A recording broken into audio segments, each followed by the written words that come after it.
Hello. देखिए पिछली video थोड़ी सी बंद हो गई थी बीच में, तो वहीं से कंटिन्यू कर रहा हूँ मैं। लास्ट जहाँ पे छोड़ा था क्वेश्चन नंबर 6 पे थे। क्वेश्चन नंबर 6 क्या, क्वेश्चन नंबर 7 पे थे। तो 7 पे कहाँ थे आप वो देख लेते हैं हम। देखिए 2 क्वेश्चन रह गए थे 7 वाले के, वो मैं पूरे कर देता हूँ, ठीक है। एक तो जब हम लास्ट में बात कर रहे थे इसमें हम, तो बात हो रही थी कि नवपाषाण काल की, ठीक है। तो नवपाषाण काल में ना यहाँ पर 2 स्थल मिले हैं, एक तो है बुर्जहोम और एक है गुफकराल। ये दोनों के दोनों कश्मीर में है, ठीक है। यहाँ पर पता है क्या है, यहाँ पर ना कब्र मिली है जिसमें मनुष्य को कुत्ते के साथ दबाए जाने की, मनुष्य को कुत्ते के साथ दबाए गए हैं। दोनों को नीचे गर्त में मिले हैं, गर्त में गड्ढे के आवास, गर्त आवास के। तो मनुष्य और कुत्ते एक गड्ढे में मिले हैं साथ में।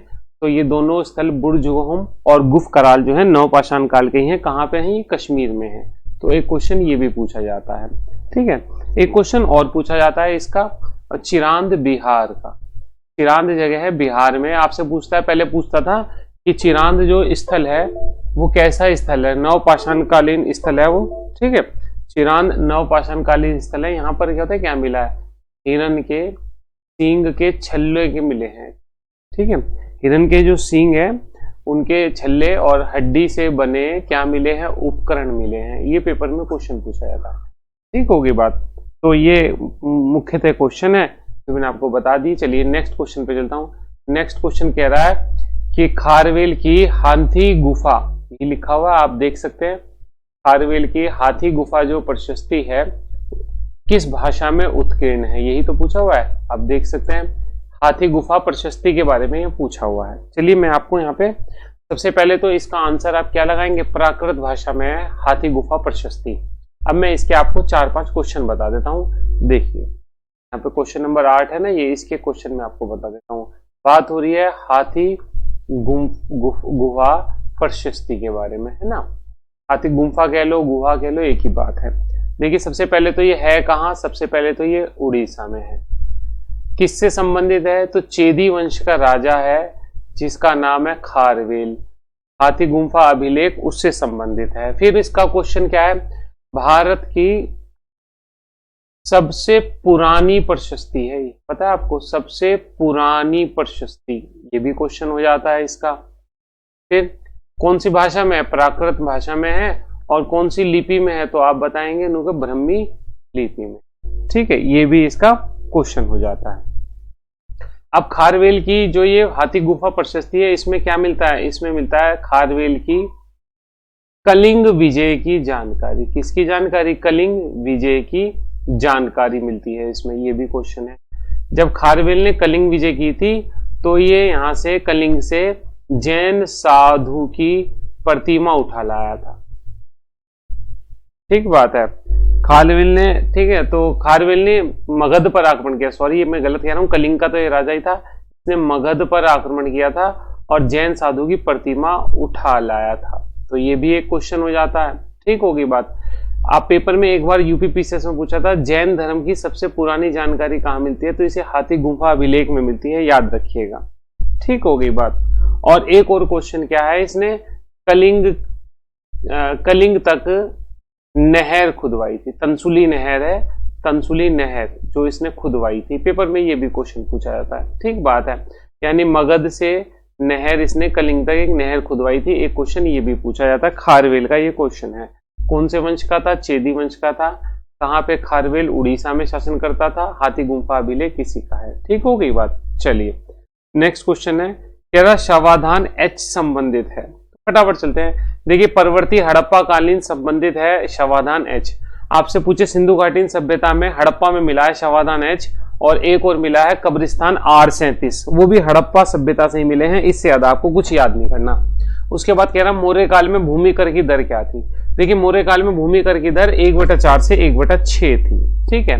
देखिए सामान्य तो वो थी 1/4, 1/6, वैसे जो राजशाही अभिलेख मिलते हैं उसमें 1/6 मिलती है, लेकिन एक मेगास्थनीज आया था, मेगास्थनीज जो है 1/4 बताता है, 1/4।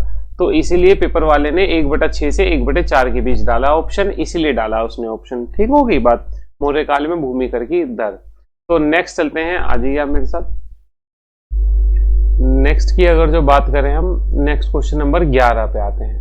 ठीक है, क्वेश्चन नंबर 11 क्या है आप ये देखिए। कह रहा निम्नलिखित में से किस पुस्तक की रचना जैन विद्वान हरिभद्र सूरी के द्वारा की गई। यही तो क्वेश्चन है ना, हरिभद्र सूरी के द्वारा कौन सी पुस्तक की रचना की गई। ठीक है, ये क्वेश्चन है। तो आप देख सकते हैं हरिभद्र सूरी के द्वारा। देखिए यहां पर आप केवल जस्ट याद कर लीजिएगा, इससे ज्यादा कुछ इंपॉर्टेंट नहीं है। समरादित्य एक पुस्तक है जो कि जैन विद्वान हरिभद्र सूरी द्वारा रची गई है, जिसका नाम है समरादित्य कथा। आप पूछ सकते हैं समरादित्य कथा में क्या है, तो ज्यादा कुछ है नहीं, आप ये समझ लीजिए उज्जैन के एक राजा है, उसके 9 पूर्व जन्मों की कहानी। उज्जैन के राजा के 9 पूर्व जन्मों की कहानी है समरादित्य कथा में। याद करने की जरूरत नहीं है, जीएस के पॉइंट ऑफ व्यू से बिल्कुल इंपॉर्टेंट नहीं है। अगर जीएस के पॉइंट ऑफ व्यू से क्वेश्चन याद करना है तो आप पूछा जाता है कई बार आदि पुराण की रचना किसने की, तो आप आदि पुराण की रचना जिनसेन ने की थी। किसने की थी? जैन विद्वान थे जिनका नाम था जिनसेन, उनके द्वारा आदि पुराण की रचना की गई है। तो ये आप याद कर लेंगे, जिनसेन ने आदि पुराण की रचना की है। ठीक हो गई बात, याद कर लेंगे, ये इंपॉर्टेंट हो जाएगा क्वेश्चन और आपका काम भी चल जाएगा। नेक्स्ट क्वेश्चन पे चलता हूं। देखिए नेक्स्ट क्वेश्चन पे अगर जो बात करें हम,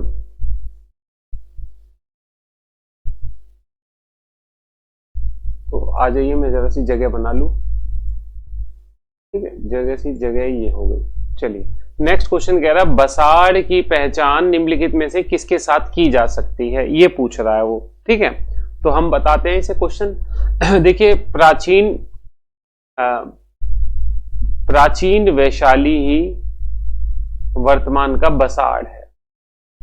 ठीक बात है, वर्तमान बसाड़ प्राचीन वैशाली था। एक क्वेश्चन तो ये हो गया। कहां पे है वैशाली? वैशाली आपका बिहार। दूसरा क्वेश्चन, यहां पर कौन सा वंश था? यहां पर लिच्छवी परिवार था। ठीक बात है, और यहीं पर किनका जन्म हुआ था? यहां पर महावीर स्वामी जी का जन्म हुआ था वैशाली के लिच्छवी पे। ठीक होगी, लिच्छवी परिवार में। तो आपको ये क्वेश्चन याद कर लेना है, इससे ज्यादा कुछ नहीं। नेक्स्ट क्या कह रहा है? कह रहा किस वाकटक नरेश ने महाराज की उपाधि धारण की। अब ये क्वेश्चन बहुत अच्छा क्वेश्चन है, आपको पता होना चाहिए। इसका आंसर है परवरसेन ने। परवरसेन ने महाराज की उपाधि धारण की। अब आप कहेंगे मुझे इसके बारे में पता नहीं, तो मैं आपको वाकटक वंश के 5 से 6 क्वेश्चन बता देता हूं जो इतिहास की दृष्टि से इंपॉर्टेंट होते हैं। ठीक है, आप आ जाइए। आपसे पूछे नंबर 1, वाकटक वंश का संस्थापक कौन था? तो आप कहेंगे भाई साहब विंध्य शक्ति वाकटक वंश का संस्थापक था। इसने विंध्य क्षेत्र में शासन किया है, इसलिए इसका नाम विंध्य शक्ति है। दूसरा राजा हुआ है इस वंश का जिसका नाम है परवरसेन प्रथम। ठीक है, इसने दक्षिण विजय की, महाराष्ट्र से नीचे विजय करी इसने, महाराष्ट्र के क्षेत्र में सारे में। तो विजय के बाद इसने 4 अश्वमेध यज्ञ किए। पेपर में ये क्वेश्चन पहले बहुत आया करता था, 4 अश्वमेध यज्ञ किसने किए? इसने किए, और महाराज की उपाधि धारण की। तो यही क्वेश्चन में पूछा हुआ है। 2 क्वेश्चन हो गए इंपॉर्टेंट मेरे ख्याल से। चलिए तीसरा क्वेश्चन और बता देता हूं मैं आपको जो आपके लिए इंपॉर्टेंट है। देखिए ये आपका भारत का क्षेत्र, अगर जो मैं वर्तमान संदर्भ में बनाया मैंने, ये वाला आपका बिहार का क्षेत्र, बिहार, अवध, मगध, बिहार बंगाल का, यहां पर शासन कर रहे थे गुप्त वंश। ठीक है, और इस वाले क्षेत्र में जो शासन कर रहे थे समानांतर वो थे वाकटक। तो यानी गुप्त और वाकटक दोनों समकालीन थे, इसका मतलब तो ये बैठता है। बिल्कुल ठीक बात है। गुप्त वंश के संस्थापक की बात करूं मैं, आपका पहला शासक गुप्तों का है श्रीगुप्त। दूसरा शासक मिलता है गुप्तों का घटोत्कच। ठीक है, तो इस तरह से फिर आता है चंद्रगुप्त प्रथम। ठीक है, चौथा शासक आता है इनका समुद्रगुप्त। ठीक है, 5वां शासक आता है चंद्रगुप्त सेकंड, जिसे हम कहेंगे विक्रमादित्य। इसका काल जो होता है लगभग 375 से 415 ईस्वी के आसपास होता है। ठीक है, चंद्रगुप्त विक्रमादित्य की एक लड़की का नाम है प्रभावती गुप्ता। इस प्रभावती गुप्ता की शादी हुई वाकटकों के यहाँ पे। वाकटकों का आप कहेंगे कौन था? तो वो था रुद्रसेन सेकंड, मुझे बताना था इसलिए। तो रुद्रसेन सेकंड की शादी हुई किससे? प्रभावती गुप्ता से। तो आपसे पूछे वाक्टकों और गुप्तों में वैवाहिक संबंध थे, अच्छे रिश्ते थे। ठीक हो गई बात, क्वेश्चन हो गया ये भी। अब मैं आपको एक दो क्वेश्चन और बता देता हूं। देखिए इस समय यहां पर जो शासन कर रहे थे गुजरात में वो थे शक, ठीक है, शक शासन कर रहे थे। तो इन शकों ने आक्रमण किया और ये रुद्रसेन मारा जाएगा, ठीक है, रुद्रसेन सेकंड मारा जाएगा, ठीक है। और आपसे पूछे शकों का राजा कौन था, तो आप कहेंगे रुद्रसेन, ये भी रुद्र सिंह था, इसका नाम रुद्र सिंह थर्ड था ये, ठीक है। तो प्रभावती गुप्ता विधवा हो जाएगी, तो ये अपने पिता की सहायता से, पिता कौन है इसका, चंद्रगुप्त विक्रमादित्य, ये दोनों मिलकर शकों को पराजित करेंगे और शकों को भारत से भगा देंगे। अंतिम रूप से शक यहां से गुप्त काल में चले जाएंगे। इसीलिए इस चंद्रगुप्त विक्रमादित्य गुप्त शासक को शकारी भी कहते हैं, यानी शकों का शत्रु। तो समझ गए, मैंने इसलिए बताया आपको। अब प्रभावती गुप्ता का एक लड़का भी हुआ था, उसका नाम था परवरसेन, इसे भी याद कर लेंगे। परवरसेन ने किताब लिखी जो इतिहास में अक्सर आ जाती है, जिसका नाम है सेतु बंध। तो ये किताब भी आपके लिए क्या हो जाती है, इंपॉर्टेंट हो जाती है, ठीक है। इससे ज्यादा कुछ नहीं याद करना। फिर आपसे पूछे अजंता की गुफा, अजंता की गुफा में किसने बनवाई, तो ये वाक्टक राजाओं ने बनवाई, वाक्टक प्लस गुप्तों की संयुक्त समझ लीजिए आप, ठीक है। ये इंपॉर्टेंट क्वेश्चन हो जाता है, ठीक है। मेरे ख्याल से बहुत क्वेश्चन हो गए, इसके आगे चलता हूं। नेक्स्ट क्या कह रहा है आप ये देखिए, पहले तो इसका पेज पलट लेता हूं, जगह नहीं है ना। नेक्स्ट कह रहा उपनिषद दर्शन का प्रमुख संबंध किससे है, ठीक है। यहां से मुझे 8 क्वेश्चन बताने जो आपके पेपर की दृष्टि से बहुत इंपॉर्टेंट है, फिर मैं आगे चलूंगा। ठीक है, उपनिषद का संबंध होता है ब्रह्म ज्ञान से। पहले तो आंसर आप लगा लेंगे, फिर क्या है यहां देख लेते हैं। बात हो रही है उपनिषदों की, तो उपनिषद की बात हो रही है, तो मैं यहाँ पर उपनिषद की आपको 8-10 क्वेश्चन। उपनिषदों की संख्या कितनी, 108 बताई गई। उप का मतलब होता है समीप, यानी कि किसके, गुरु के समीप बैठकर ज्ञान लेना, समीप बैठकर ज्ञान लेना, ठीक है, बैठकर ज्ञान। इसमें कैसा ज्ञान है, ये ब्रह्म ज्ञान है। यानी कि इसमें उपनिषदों में क्या, किसका विरोध किया गया है, उपनिषदों में कर्म कांड का विरोध किया गया है, ठीक बात है। तो ये बात है उपनिषद का, पहले तो ये। फिर उपनिषद से संबंधित आपके पेपर में कई क्वेश्चन आते हैं, वो देख लेते हैं। देखिए एक उपनिषद है जिसका नाम है कठ उपनिषद। कौन सा उपनिषद, कठ उपनिषद। आपसे पेपर में पूछता है यम और नचिकेता की कहानी किस उपनिषद में मिलती है, तो आप कहेंगे यम नचिकेता संवाद कठ उपनिषद में मिलता है। हो गया, बहुत इंपॉर्टेंट क्वेश्चन हो गया, ठीक बात है। उसके बाद दूसरा क्वेश्चन जो पेपर में पूछता है, जो आपको पूछना चाहिए, कहेगा अरुणी उदालक और श्वेत केतु की कहानी, श्वेत केतु की कहानी ये किस में मिलती है, तो आपको बताना पड़ेगा भाई साहब ये छंदोग्य उपनिषद में मिलती है, ठीक है। कौन से उपनिषद में, छंदोग्य उपनिषद में, इंपॉर्टेंट हो जाता है। फिर तीसरा आपसे पूछेगा गार्गी याज्ञवल्क्य के संवाद कहाँ मिलता है। आपको पता है गार्गी याज्ञवल्क्य के संवाद हुआ था राजा जनक के दरबार में, तो ये आपसे पूछे कहाँ मिलता है, तो आप बता देंगे कि ये बृहदारण्यक उपनिषद में मिलता है। ये भी बहुत क्वेश्चन है। पता है याज्ञवल्क्य अपनी विद्वता दिखा रहा था, तो गार्गी जो विदुषी महिला थी, इसने याज्ञवल्क्य को बहस में हरा दिया था शास्त्रार्थ में। तो याज्ञवल्क्य गुस्सा हो गए थे, उन्होंने कहा तेरा मैं सर तोड़ दूंगा, ठीक है। तो ये इंपॉर्टेंट हो गया आपके लिए। फिर आपसे पूछे कौन से उपनिषद में कहा गया यज्ञ जो है टूटी नौका के समान, यज्ञ को टूटी नौका कहा गया है, ये कहा गया आपके मुंडकोपनिषद में, ठीक बात है, मुंडकोपनिषद में कहा गया। फिर आपसे पूछे कि सत्यमेव जयते जो राष्ट्रीय वाक्य है हमारा, वो किस में है, तो वो भी आप कहेंगे मुंडको उपनिषद में है, ठीक हो गई बात। के बाद इतिहास पुराण को 5वां वेद कहा गया है। इतिहास पुराण को क्या कहा गया, 5वां वेद, पंचम वेद कहा गया। तो आपसे पूछे इतिहास पुराण को 5वां वेद किस में कहा गया, तो आप बता देंगे ये भी छंदोग्य उपनिषद में कहा गया है, ठीक बात है। फिर आपसे पूछे पहली बार 3 आश्रम ब्रह्मचर्य है ना, गृहस्थ, इस तरह से 3 आश्रमों का, पहली बार 3 आश्रम का जिक्र किसमें मिलता है, तो आप कहेंगे छंदोग्य उपनिषद में 3 आश्रम का जिक्र मिलता है। फिर उसके बाद 4 आश्रम है, आप जानते हैं, संन्यास है चौथा आश्रम। तो चारों आश्रम किस में मिलता है, तो आप बता देंगे जवालो उपनिषद में चारों आश्रम का जिक्र है। ये भी आपका पेपर में आए हुए क्वेश्चन है, इंपॉर्टेंट क्वेश्चन है। मैंने आपको उपनिषद के 7-8 क्वेश्चन बता दिए, आपके काम के आएंगे। ठीक हो गई बात। चलिए नेक्स्ट पे चल रहा हूँ। कह रहा अलोरा का कैलाश मंदिर किस राजा द्वारा बनवाया गया, तो देखिए कृष्ण प्रथम द्वारा बनवाया गया था एलोरा का कैलाश मंदिर। आप यहीं पर नोट कर लेंगे, एलोरा का कैलाश मंदिर 6ठी शताब्दी ईस्वी का है। ठीक बात है। देखिए मैं यहाँ पे कहूँ कब का है एलोरा का कैलाश मंदिर, तो मैं कहूंगा महाराष्ट्र में है, 6ठी शताब्दी ईस्वी का है। कृष्ण प्रथम ने बनवाया, किसने बनवाया, कृष्ण प्रथम ने। कृष्ण प्रथम कौन से वंश का राजा था, तो आप कहेंगे राष्ट्रकूट वंश का राजा था। अब इस मंदिर की विशेषता क्या है, ये एकाश्म मंदिर है।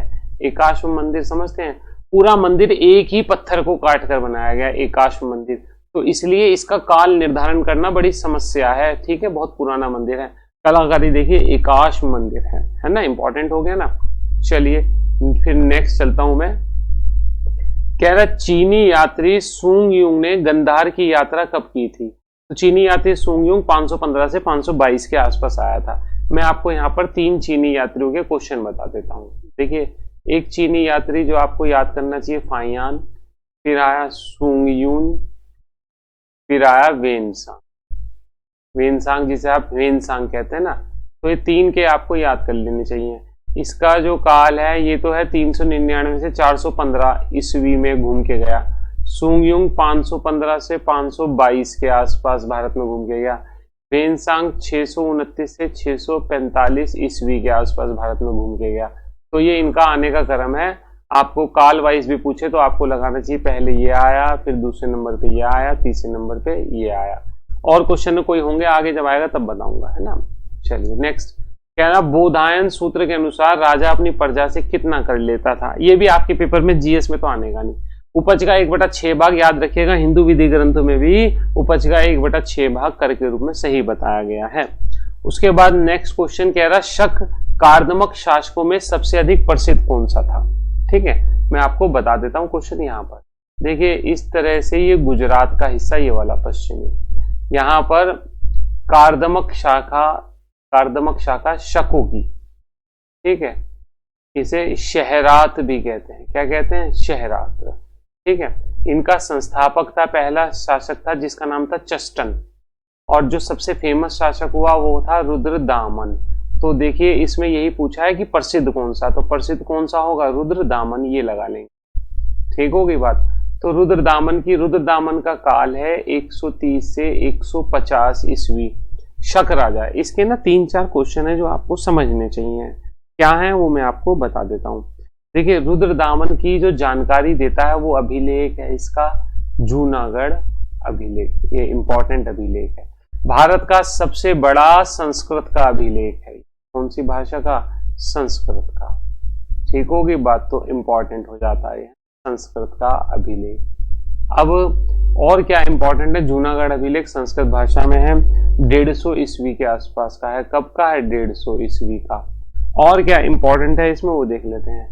देखिए इसमें आपसे पूछे क्या मिलता है, तो इसमें एक सुदर्शन झील का जिक्र मिलता है। किसका मिलता है, सुदर्शन झील का। अब मैं आपको 2-4 चीजें बता देता हूँ। देखिए आपसे पूछे सुदर्शन झील कहाँ है, आप कहेंगे गुजरात के काठियावाड़। ठीक बात है। नंबर 1, सबसे पहले किसने बनवाई, तो आप कहेंगे चंद्रगुप्त मौर्य ने बनवाई। किसने बनवाई, चंद्रगुप्त मौर्य ने। फिर इस झील में से नहरें किसने निकलवाई, नहरें निकलवाई अशोक ने। ठीक बात है। फिर अशोक के बाद ये तीसरा शासक है जिसका नाम है रुद्रदामा या रुद्रदामन। हुआ क्या था, ये बांध टूट गया था। तो बांध टूट गया तो उसकी क्या करा रहा है, ये मरम्मत करा रहा है। पेपर में अक्सर पूछा जाता है रुद्रदामन ने जो मरम्मत कराई थी वो पैसा कहां से आया था, तो अपने खर्चे से। जनता पर कोई टैक्स नहीं लगाया था इसने, अपने खर्चे से। ठीक बात है। तो इसने क्या कराई थी, मरम्मत कराई थी। बाद में गुप्तों का एक शासक होगा जिसका नाम होगा स्कंदगुप्त, वो भी इसकी क्या कराएगा, मरम्मत करवाएगा। तो ये 4 क्वेश्चन हो जाते हैं सुदर्शन झील के, आपको याद रखने हैं। ठीक है, चलिए मैं नेक्स्ट चल रहा हूं। नेक्स्ट क्या है क्वेश्चन, आप देखिए। कह रहा यवनों को साकेत और माध्यमिका पर आक्रमण वर्णित है। ठीक है, यवनों का, यवन आक्रमणकारी हमारे यहाँ है, मैं भी आपको बताता हूं। ये आपको युग पुराण में मिलेगी इनकी जानकारी, और महाभाष्य में पतंजलि ने लिखा है महाभाष्य, उसमें भी यवन आक्रमण की जानकारी है। मैं आपको अब 2-3 क्वेश्चन बता देता हूँ। ठीक है, यहां से आपका काम चल जाएगा। आप कहेंगे क्या क्वेश्चन बता रहे हैं, देखिए भारत पर आक्रमणकारी सबसे पहले आए यवन। शुरू से बताऊं अगर तो सबसे पहले आए थे ईरानी, ईरानी के बाद आया सिकंदर, सिकंदर को बोलते हैं यूनानी। ठीक है, यूनानी को भी ये बोलते हैं यमन ही। ठीक है, फिर इसके बाद आएंगे शक, शक के बाद आए पहलव, पहलव के बाद आएंगे कुषाण। ठीक बात है, कुषाण के बाद आएंगे अरब के आक्रमण।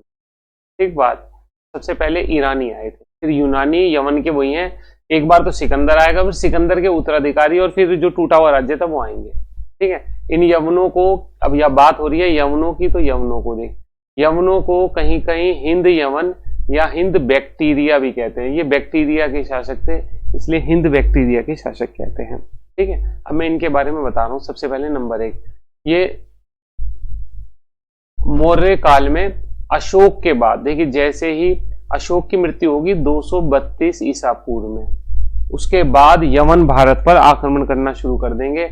और पहला आपसे पूछे अशोक के बाद यवन आक्रमणकारी कौन था, तो आपको बताना है, ये बहुत इंपॉर्टेंट क्वेश्चन है, जिसका नाम है डेमोट्रियस। कौन था? डेमोट्रियस प्रथम।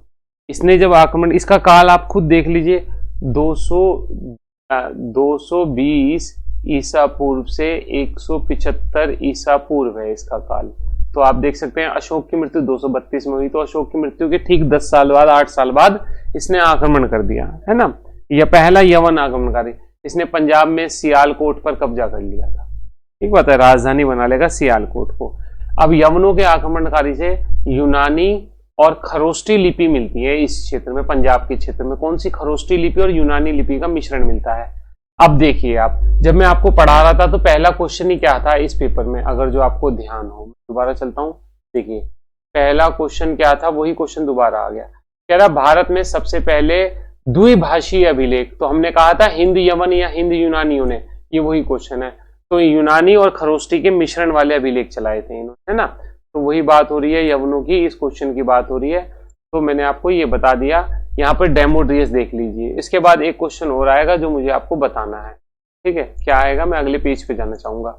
ये है दूसरे पेज पे आ गया मैं।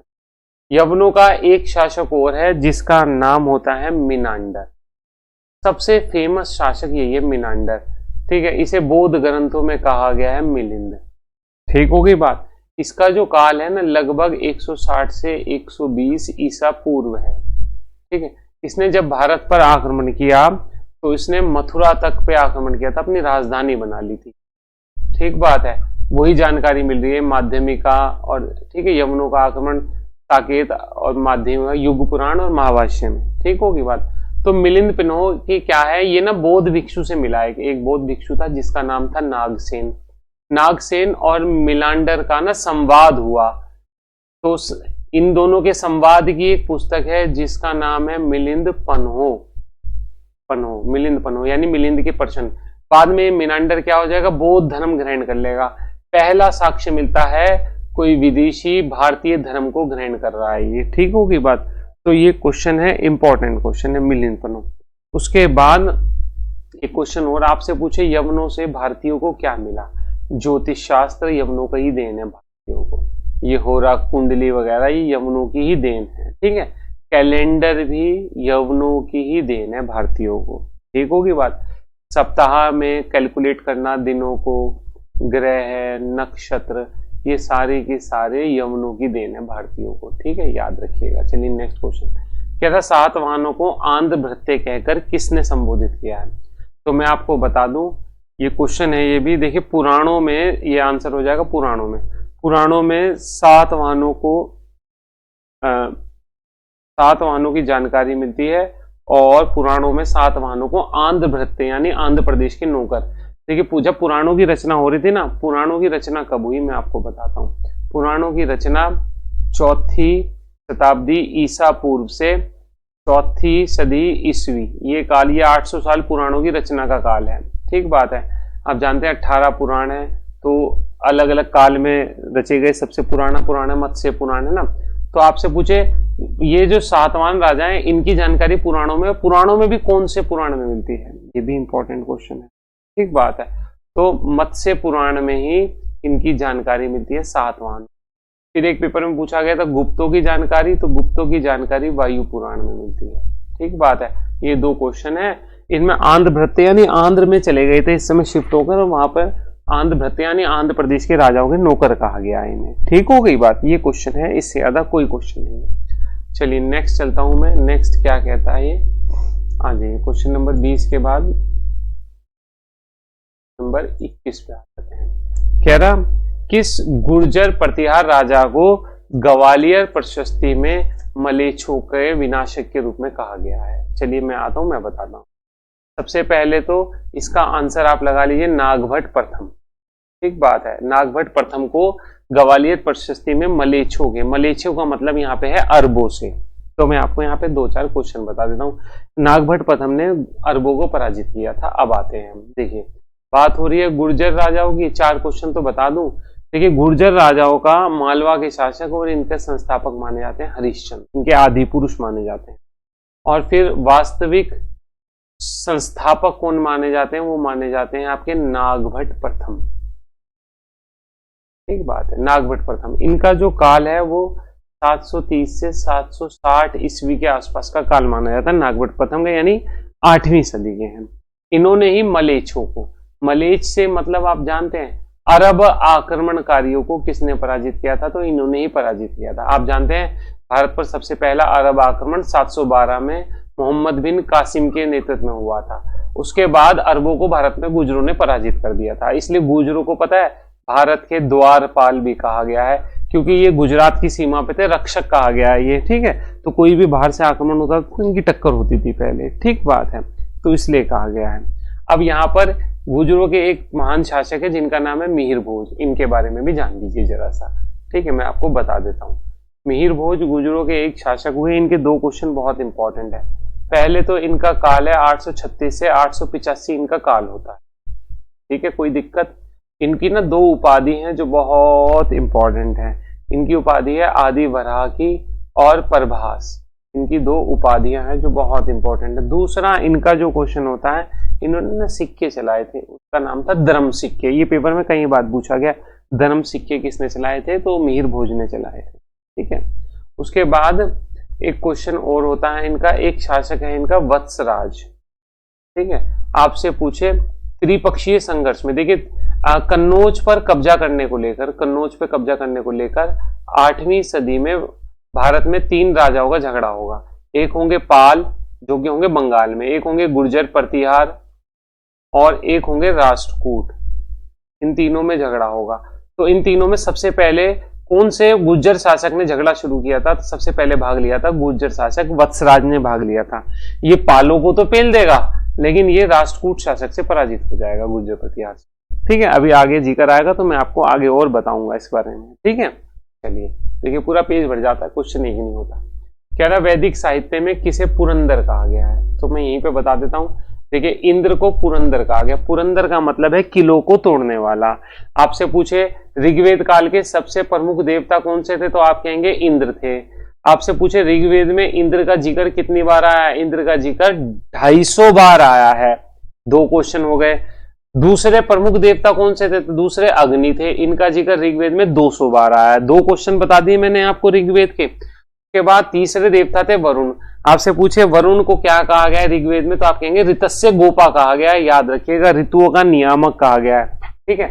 इंद्र को पुरंदर यानी किले तोड़ने वाला 250 बार जिक्र आया है। अग्नि का 200 बार जिक्र आया है और वरुण का 33 बार जिक्र आया है। और वरुण को कहा गया ऋतस्य गोपा यानी ऋतुओं का नियंत्रण करने वाला। चलिए नेक्स्ट। आपसे पूछा किस धातु को गार्डन चाइल्ड ने जनतांत्रिक धातु कहा है। देखिए आपके लिए वैसे तो इंपॉर्टेंट क्वेश्चन है नहीं, ये पेपर में आने का नहीं। तांबे को कहा है। आपसे पूछे मनुष्य ने सबसे पहले कौन सी धातु प्रयोग की, तो आप कहेंगे तांबा। सबसे पुरानी धातु तांबा मानी जाती है, मनुष्य के द्वारा प्रयोग की गई। तो इंपॉर्टेंट क्वेश्चन ये हो जाता है। उसके बाद कह रहा है किस युग को संक्रमण काल कहते हैं। छोड़ दीजिए, कोई क्वेश्चन नहीं है ये, वैसे मध्य पाषाण काल लगा लेंगे, कोई आपके काम का ही नहीं है। महमूद गजनबी के समय मथुरा का शासक कौन था। अब ये इंपॉर्टेंट हो जाता है। महमूद गजनबी ने 1018 में मथुरा पर आक्रमण किया, बहुत इंपॉर्टेंट आक्रमण है। तो उस समय वहां का शासक था कुलचंद। मैं आपको बता देता हूं महमूद गजनबी के 5 क्वेश्चन, तो आपका काम बन जाएगा। ठीक है, बता देता हूं यहाँ पे, आपको अच्छा भी लगेगा। ठीक है, चलिए बात कर रहे हैं महमूद गजनबी की। चलिए देखिए, इसके पिताजी का नाम था सुबुक्तगीन। किसका लड़का था, बाप का नाम सुबुक्तगीन। गद्दी पर बैठा 997 ईस्वी से 1030 में मर जाएगा ये। ठीक हो गई बात। नंबर 2 क्वेश्चन हो गया। कहाँ का शासक था, अफगानिस्तान में गजनी का शासक था। नंबर 3 क्वेश्चन हो गए। ठीक है, इसने सबसे पहला आक्रमण भारत पे कब किया, 1000 ईस्वी में किया। किस राजा के विरुद्ध किया है, हिंदू शाही राजा था जिसका नाम था जयपाल। ठीक बात है, जयपाल पर आक्रमण करेगा 1001 में। जयपाल की राजधानी क्या थी, उदभांडपुर। ठीक है, जयपाल पराजित हो जाएगा। बाद में जयपाल आत्महत्या भी कर लेगा, ये भी क्वेश्चन पूछे जाते हैं। इसने दूसरा आक्रमण किया 1004 में, कहां पर, मुल्तान पर। मुल्तान पे कौन राजा था, शिया राजा था जिसका नाम था फतेह दाऊद। ठीक बात है, ये 2 इंपॉर्टेंट हो गए। के बाद आपसे पूछे कन्नौज पर कब आक्रमण किया, कन्नौज, मथुरा, ये सारे एक साथ ही लूटे इसने 1018 में। अब आपसे पूछे कन्नौज का शासक कौन था, मथुरा का तो हमने कह दिया कुलचंद था। कन्नौज का कौन था, कन्नौज में थे गुर्जर। अभी मैंने आपको कहा त्रिपक्षीय संघर्ष हो रहा था गुर्जर में, पालो में और राजपूतों में, तो इसमें गुर्जर जीत जाएंगे। अब गुर्जरों का यहाँ पर शासक शासन कर रहा होगा जिसका नाम होगा राज्यपाल, और ये महमूद गजनबी से पराजित हो जाएगा 1018 में। ठीक है, फिर महमूद गजनबी का 1025 का एक आक्रमण है सोमनाथ, 1025-26 तक चलेगा। आपसे पूछे सोमनाथ में राजा कौन था, तो आप कहेंगे भीम प्रथम था, जो भाग जाएगा जान बचा करके। ठीक होगी बात। आपसे पूछे महमूद गजनबी का अंतिम आक्रमण, आप कहेंगे 1027 में। इसने जाटों के विरुद्ध किया था, क्योंकि जाट इस पे लूटपाट करते थे। जब ये यहाँ से लूट कर माल ले जाता था, पीछे से जाट लूटपाट करते थे, तो इसने जाटों के विरुद्ध किया है। ठीक हो गई बात। तो आप देख सकते हैं महमूद गजनबी के 3 क्वेश्चन और देख लीजिए, फिर मैं आगे चलता हूँ। महमूद गजनबी के साथ ना विद्वान आए थे कहीं। एक तो आया था फिरदौसी। फिरदौसी किसके साथ आया था, महमूद गजनबी के साथ। इसने पुस्तक लिखी शहनामा। क्वेश्चन हो गया। ठीक है, एक आया था अल बरूनी। ठीक बात है, अल बरूनी ने जो पुस्तक लिखी है उसका नाम है किताबुल हिंद। ठीक बात है, तहकीकात हिंद कह लो चाहे किताबुल हिंद कह लो। एक विद्वान आया था जिसका नाम था उत्बी। ठीक हो गई बात। उसके बाद एक विद्वान और था जिसका नाम था बेहाकी। ये चारों के चारों विद्वान किसके साथ आए थे, महमूद गजनबी के साथ आए थे। और इसने किताब, बेहाकी की किताब है जिसका नाम है तारीखे सुबुक्तगीन, के पिताजी के नाम। ठीक हो गई बात। आपसे पूछे विश्व का पहला सुल्तान, तो आप बोलेंगे विश्व का पहला व्यक्ति जिसने सुल्तान की उपाधि धारण की वो था महमूद गजनबी। ठीक है, ये आपके क्वेश्चन हो गए, 8-10 क्वेश्चन हो गए जो आपके काम के हो जाते हैं। ठीक है, चलिए नेक्स्ट क्वेश्चन का कह रहा रजत रंगनी और कुमारपाल चरित में राजपूतों के कितने वंशों का उल्लेख है। चलिए कोई दिक्कत नहीं, आपको कुछ नहीं करना, बेकार क्वेश्चन है। आपके जीएस के पॉइंट ऑफ व्यू से सब्जेक्ट में भी बहुत रेयर ही क्वेश्चन आते हैं, ये आपके काम के नहीं है। उसके बाद नेक्स्ट क्वेश्चन पे आ रहा हूँ, कह रहा जीतल नामक सिक्का किसने चलाया था। मैं आपको यहाँ पे 2 क्वेश्चन बता देता हूँ। देखिए, ये जीतल नामक सिक्का किस चीज का था, तांबे का था। देखिए जीतल में तय आ रहा है, जीतल में क्या आ रहा है, तय, और तांबे में क्या है, तय, तो आप याद कर लेंगे। अब आप जीतल के क्वेश्चन देख लीजिए। देखिए दिल्ली सल्तनत में जब मोहम्मद गोरी पहले यहाँ पर दिल्ली सल्तनत में जीत लेगा, लेकिन मोहम्मद गोरी जो सिक्के चलाएगा उन सिक्कों को बोलते थे देहलीवाल सिक्के, जिनके ऊपर माँ लक्ष्मी की फोटो थी, लक्ष्मी। तो आप कहेंगे एक मुस्लिम शासक के सिक्कों पर लक्ष्मी माँ की फोटो कैसे हो सकती है। तो ये ऐसा था, इसने गोरी ने जो सिक्के चलाए थे वो पृथ्वीराज चौहान तृतीय के सिक्कों को, पृथ्वीराज चौहान को पराजित किया था, आप जानते हैं। और उनके सिक्कों पर ही दोबारा ढलवा दिया था, ऊपर अपनी मोहर लगवा दी थी, तो इसलिए इसके सिक्कों पर लक्ष्मी की फोटोज मिलती है। यानी कि गौरी ने अपने सिक्के कुछ नहीं चलाए, इसने केवल जो सिक्के चल रहे थे उन्हीं सिक्कों पर अपनी मोहर लगवाई। उन सिक्कों को देहलीवाल बोलते थे। फिर तो उसके बाद कुतुबुद्दीन ऐबक भी ज्यादा नहीं चला पाएगा सिक्के, तो इल्तुतमिश गद्दी पर बैठेगा 1211 से 1236। ये पहली बार कोई शासक अरबी सिक्के चलाएगा, अरबी सिक्के चलाएगा इल्तुतमिश। तो वही अरबी सिक्के हैं। चांदी का जो सिक्का होगा उसे तो बोलेंगे टका, और तांबे का जो सिक्का होगा उसे बोलेंगे जीतल। ठीक होगी बात, चांदी का टका और तांबे का जीतल बोलेंगे इसे। ठीक होगी बात, अरबी सिक्के। तो ये क्वेश्चन कई बार पूछा जाता है, आपको देख लीजिएगा। नेक्स्ट कह रहा है तैमूर के आक्रमण के समय दिल्ली का सुल्तान कौन था, यही तो कह रहा है। तो देख लेते हैं यहाँ पर क्वेश्चन, देख लेते हैं क्या बनते हैं। देखिए उस समय क्वेश्चन था नसरुद्दीन महमूद तुगलक। क्वेश्चन का आंसर तो ये हो गया। अब मैं आपको समझा देता हूँ जरा सा, ठीक है, समझ लीजिए क्या कह रहा है ये। तैमूर के आक्रमण के समय शासक कौन। देखिए तैमूर ने आक्रमण किया 1398 में। तैमूर लंग जिसे कहते हैं, तैमूर लंग। लंग का मतलब है लंगड़ा, इसलिए ना मध्य एशिया में घोड़ा चलाते हुए गिर गया था तो इसकी टांग टूट गई थी, इसलिए इसे तैमूर लंग कहते हैं। इसने भारत पर 1398 में आक्रमण किया। उस समय यहाँ पे तुगलक वंश था। कौन सा वंश था? तुगलक। और तुगलकों का जो शासक था उसका नाम था नसरुद्दीन महमूद तुगलक। ठीक है, इसका काल है 1394 से 1412। तो आप देख सकते हैं ये अपनी जान बचाकर भाग जाएगा। इसके समय में तैमूर लंग ने आक्रमण किया है 1394 में 1411। तुगलक सुल्तान के समय, इस समय सत्ता कमजोर होने लगी। तो इस समय पता क्या कहते थे कि दिल्ली के राजा की सत्ता दिल्ली से पालम तक, आज पालम हवाई अड्डा है ना दिल्ली में, कि दिल्ली का राजा इतना सिकुड़ गया था कि दिल्ली से पालम तक रह गई थी सत्ता। नसरुद्दीन मोहम्मद तुगलक के समय आक्रमण। ठीक होगी बात। चलिए नेक्स्ट क्वेश्चन पे आ रहा हूं मैं। नेक्स्ट क्वेश्चन है ये आपका, कह रहा सिकंदर सानी की उपाधि किस सुल्तान ने धारण की। तो कह रहा है तो सिकंदर सानी मतलब दूसरा सिकंदर की उपाधि अलाउद्दीन खिलजी ने धारण की।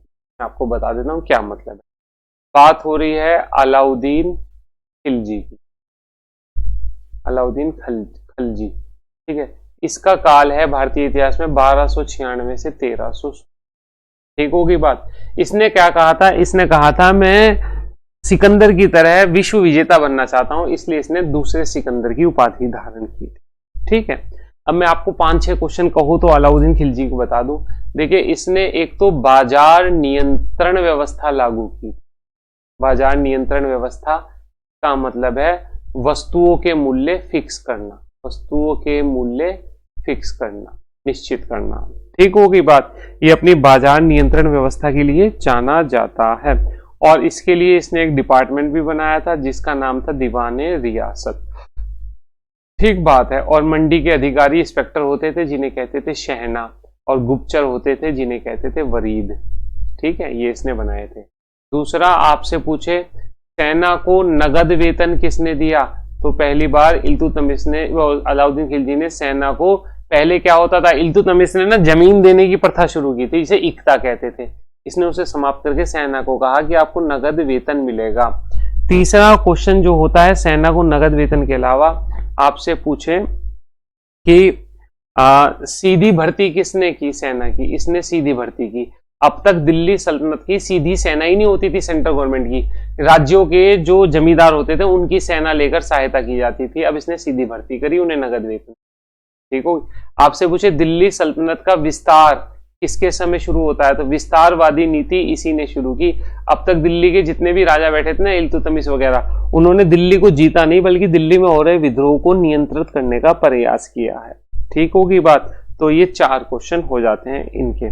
आपसे पूछे कि सबसे ज्यादा मंगोल आक्रमणकारी आ रहे थे, सर्वाधिक मंगोल आक्रमण किसके समय में हुए, तो आप कहेंगे अलाउद्दीन खिलजी के समय भारत में सबसे ज्यादा मंगोल आक्रमण हुए थे। ठीक बात है। फिर आपसे पूछे इसने ना 1298 में गुजरात जीता था, गुजरात के राजा कर्ण को पराजित किया, तो वहीं से इसे एक सैनिक मिला था जिसका नाम है मलिक काफूर को लाया था ये वहीं से। ये मलिक काफूर ही अलाउद्दीन खिलजी की दक्षिण भारत की विजय करेगा, और दक्षिण भारत में ये 4 राज्यों पर आक्रमण करेगा। एक करेगा क्या नाम है, एक करेगा आपका, हाँ, विजयनगर कह रहा हूँ, देवगिरी साम्राज्य पे। ठीक बात है, देवगिरी साम्राज्य पर आक्रमण करेगा। और दूसरा जो ये करेगा वो होयसल राज्य पे करेगा। ठीक बात है, तीसरा ये वारंगल पे करेगा और चौथा ये मदुरा के पांडे तक जाएगा। वहां पे सुंदर पांडे, वीर पांडे होंगे, उन दोनों भाइयों के झगड़े में हस्तक्षेप करेगा।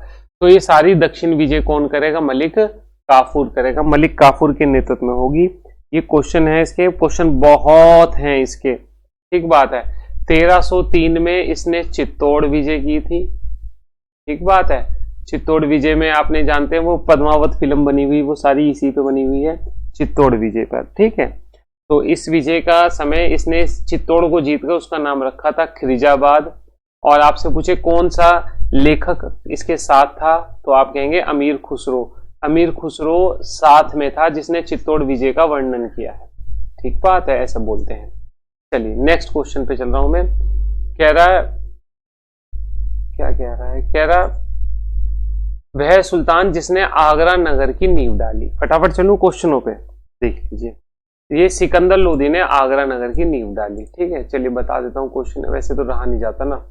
सिकंदर लोदी ने आगरा नगर की नींव डाली। अब क्या क्वेश्चन है सिकंदर लोदी के, ये देख लीजिए। नंबर 1, 1504 में इसने आगरा नगर बसाया।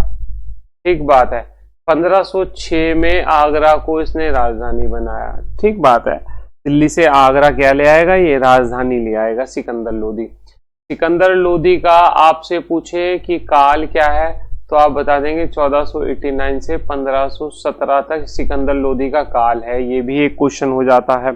ठीक हो गई बात। आपसे पूछे भारतीय इतिहास में सिकंदर लोदी किस नाम से किताबें लिखता था? गुलरुखी नाम से किताबें लिखता था। ठीक बात है, ये भी इसका एक क्वेश्चन है।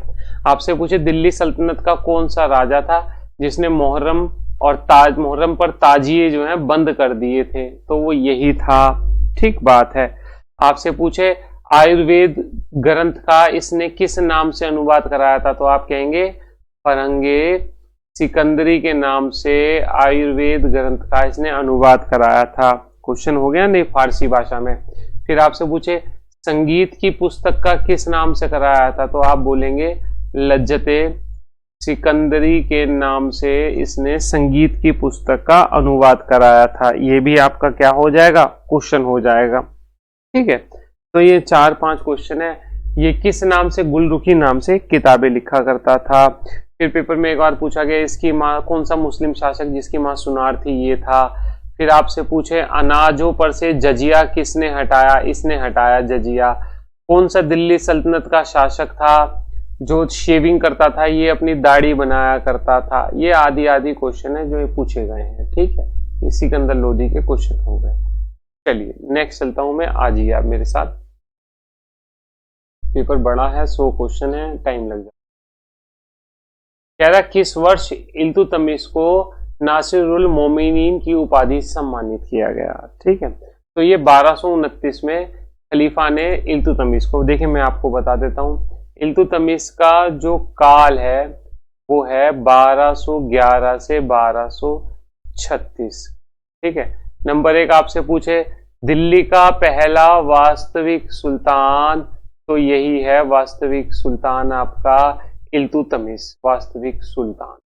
ठीक है, इंपॉर्टेंट क्वेश्चन हो जाता है ये। ठीक है, कोई दिक्कत नहीं, मेरे ख्याल से कोई दिक्कत नहीं। दूसरा आपसे पूछे कि इल्तुतमिश को 18 फरवरी 1229 को इसे ना खलीफा से अप्रूवल मिल गया था इसकी सत्ता को, तो इसने नासिरुल मोमिनीन की उपाधि धारण की थी इल्तुतमिश के। ये 2 क्वेश्चन हो जाते हैं। और भी बहुत सारे क्वेश्चन है इल्तुतमिश के, ज्यादा चक्कर में पढ़ूंगा तो बहुत टाइम लग जाएगा। चलिए नेक्स्ट क्वेश्चन का कह रहा, देखिए अगला आ गया, इल्तुतमिश द्वारा गठित अमीरों का समूह क्या कहलाता था? अब ये भी यही बता देता हूं, क्या कहलाता था? चहलगानी। ठीक है, आंसर तो ये हो गया। अब क्या क्वेश्चन है, देखिए इल्तुतमिश ने क्या करा, अपने अमीरों का समूह बनाया, अपने विश्वास पात्रों का समूह। उसे पता है क्या कहते थे? उसे कहते थे चालीसा दल। ठीक बात है, चालीसा दल या चहलगानी, चहलगानी एक ही बात है। और इसने अपने सैनिकों को अमीरों को वेतन के बदले क्या दी?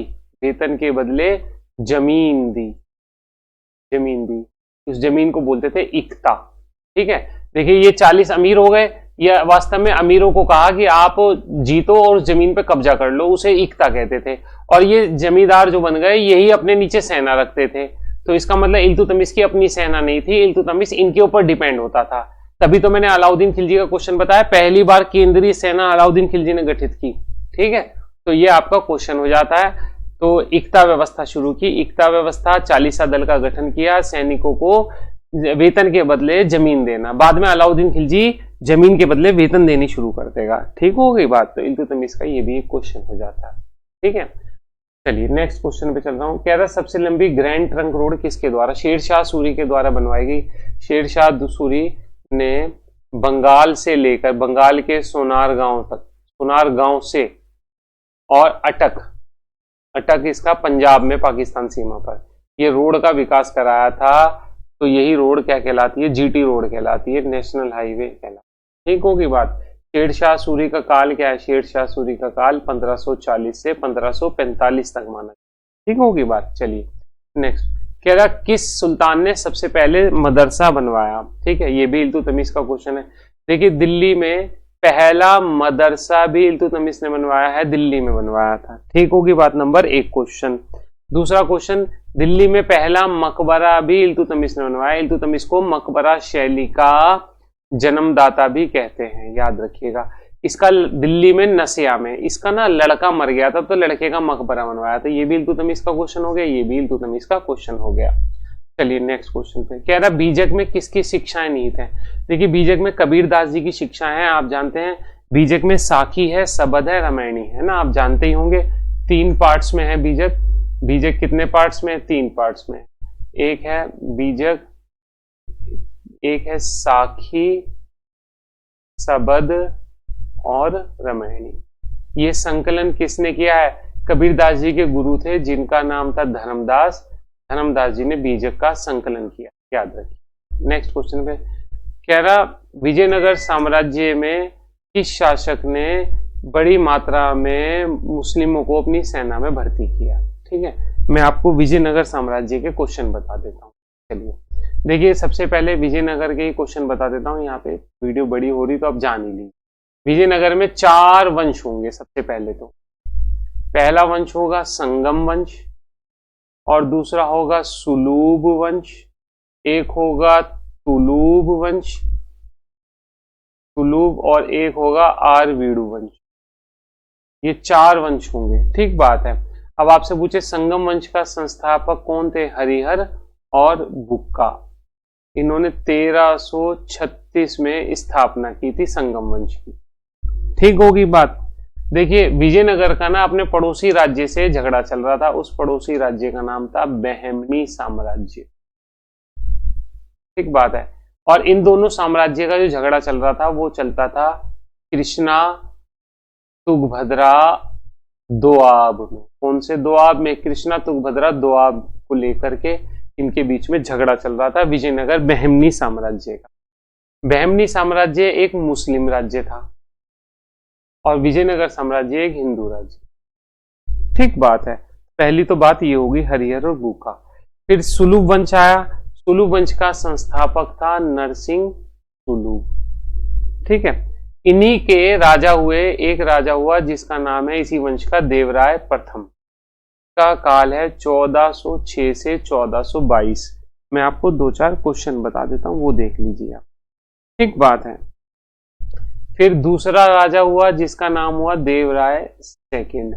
इसका काल है 1422 से 1446। विजयनगर साम्राज्य से लगातार झगड़ा चल रहा था। अब बार बार विजयनगर साम्राज्य पराजित हो रहा था। तो पराजित होकर देवराय ने कहा मैं क्यों पराजित हो रहा हूं? तो उसने पता लगा कि तेरी सेना में मुस्लिम निशानेबाज नहीं है, तीरंदाज। तो इसने मुस्लिम सेनापतियों को अपनी सेना में बड़े स्तर पर भर्ती किया देवराय द्वितीय ने। यही क्वेश्चन पूछा गया है। ठीक होगी बात।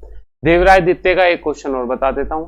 इसके दरबार में ईरानी राजा था जिसका नाम था शाहरुख। ठीक है, शाहरुख का दूत आया था, दूत, शाहरुख का दूत आपसे पूछे, उसका नाम था अब्दुल रज्जाक। ईरान का राजदूत आया था इसके दरबार में। एक बार पूछा गया था किसका दूत था, एक दूसरी बार पूछा गया कि किसके दरबार में आया। ठीक होगी बात, कोई दिक्कत। फिर एक तुलुक वंश है। तुलुक वंश का ना एक राजा होगा जिसका नाम होगा कृष्णदेव राय। इसका काल 1509 से 1529 होता है। ठीक है, बहुत सारे क्वेश्चन है कृष्णदेव राय के। फिर एक वंश होगा आरवीडू वंश, और आरवीडू वंश का संस्थापक है तिरुमल। बहुत क्वेश्चन है यहाँ पर, मैं आपको छोटा सा बता देता हूँ, टाइम लग जाएगा। चलिए, कह रहा शेरशाह सूरी प्रारंभ में किसका अतातिक नियुक्त हुआ था। देखिए, अतातिक का मतलब फारसी भाषा में होता है शिक्षक या गुरु। ठीक है, तो आप देख सकते हैं शेरशाह सूरी जो है बहार खान लोहानी के अधीन शिक्षक नियुक्त हुआ था। ठीक बात है, तो ये आपका क्वेश्चन का आंसर हो जाएगा। शेरशाह सूरी पहले बिहार के बहार खान लोहानी के यहाँ पे नौकरी करता था, जो इसे शेरशाह की उपाधि दे। ठीक बात है। चलिए, उसके बाद नेक्स्ट क्वेश्चन कह रहा मुगल राजनीति में जिन सैयद बंधु का उल्लेख मिलता है उनके नाम क्या हैं। देखिए, उनके नाम है हुसैन अली और अब्दुल्ला खां। ये हैं दोनों भाई, मैं आपको बता देता हूँ। हुसैन अली सैयद बंधु से संबंधित मैं आपको क्वेश्चन बता देता हूँ क्या है। ठीक है, आप समझ लीजिए, हमारा काम बन जाए। बात हो रही सैयद बंधु की, किनकी? सैयद बंधु। देखिए, मैं आपको बताऊं 1707 में ना औरंगजेब की मृत्यु हुई। औरंगजेब की क्या हो गई थी? मृत्यु। पेपर में क्वेश्चन पूछा गया। इसके बाद मुगल राजा जो है कमजोर हुए और दरबार में गुटबाजी शुरू हो गई। तो एक गुट था जिसका नाम था ईरानी गुट, एक था तुरानी गुट और एक था हिंदुस्तानी गुट। ये अपनी अपनी पसंद का राजा बैठाना चाहते थे। ईरानी गुट का नेता था जिसका नाम था जुल्फिकार। तुरानी गुट का नेता था जिसका नाम था निजाम इनकलिस खान। ठीक बात है। और हिंदुस्तानी गुट के नेता थे जिनका नाम था सैयद बंधु। इन्हीं का पूछा गया है, सैयद बंधु का। ठीक है, मैं आपको और क्वेश्चन बता देता हूं सैयद बंधु के। देखिए बात, हमने आपको बता दिए सैयद बंधु। अब सैयद बंधु में इन्होंने ना इन्हें भारतीय इतिहास में निरप निर्माता कहते हैं। क्या कहते हैं भारतीय इतिहास में? निरप निर्माता, राजा बनाने वाले। ये कहा करते थे अपना जूता जिसके सर पे रख देंगे उसे भारत का बादशाह बना देंगे। इन्होंने सबसे पहले 1713 में फारूक सियर को गद्दी पर बैठाया। फारूक सियर को गद्दी पर बैठाया। ठीक है, बाद में 1719 में फारूक सियर की हत्या कर दी इन्होंने। फिर इन्होंने रफी दरजात को गद्दी पर बैठाया, फिर रफी दौला को गद्दी पर बैठाया। ठीक है, फिर इन्होंने नसीरुद्दीन महमूद को गद्दी पर बैठाया। किसको? नसीरुद्दीन महमूद को गद्दी पर बैठाया, जिसका काल होगा 1719 से 1748। और नसीरुद्दीन महमूद ने इनकी हत्या करवा दी थी दोनों भाइयों की। ठीक है, यही इनके नाम थे हुसैन अली और अब्दुल्ला खां। इनमें दोनों भाई दरबार में पद रखते थे। जो हुसैन अली था ये तो था मीर बख्शी। मीर बख्शी का मतलब जानते हैं? मुगल काल में सेनापति का पद होता था। और जो अब्दुल्ला खां है, अब्दुल्ला खां था वजीर के पद पर।